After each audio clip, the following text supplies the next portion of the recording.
एक समय की बात है। एक गांव में एक बूढ़े व्यक्ति रहते थे। वे गांव के सबसे सम्मानित और बुद्धिमान व्यक्ति थे।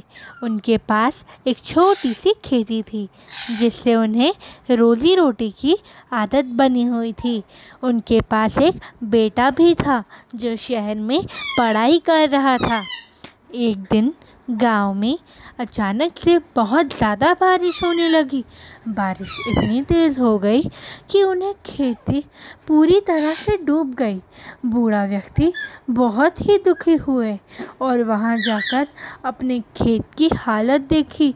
उन्हें देखकर वह रो पड़े और सोचने लगे कि अब उनका जीवन अवसर कैसे चलेगा। उसी समय उन्हें अपने बेटे का टेलीग्राम मिला जिससे उन्हें बताया गया कि उनके बेटे के पास एक बड़ी सरकारी नौकरी का ऑफ़र है। उनका बेटा जो अब शहर में अच्छा काम कर रहा था, उन्हें खुशी के साथ शुभकामनाएं देने के लिए अपने पिताजी के पास आया। देखते ही उनकी आंखों में आंसू आ गए। वह अपने बेटे को गले लगाया और धन्यवाद किया।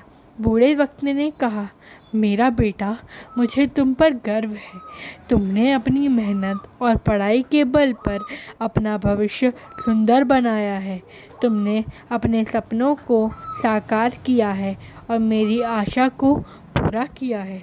बेटे ने धीरे से कहा, पिताजी, यह सब आपकी मेहनत और संघर्ष का परिणाम है।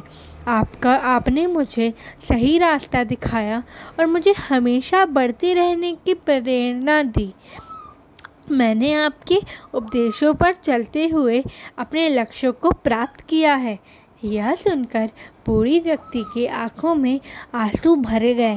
वे अपने बेटे को धन्यवाद दिया और कहा, तुम मेरे लिए एक सोने की माला हो जो मेरी आखिरी उम्मीद है। तुमने मेरे जीवन को खुशियों से भर दिया है।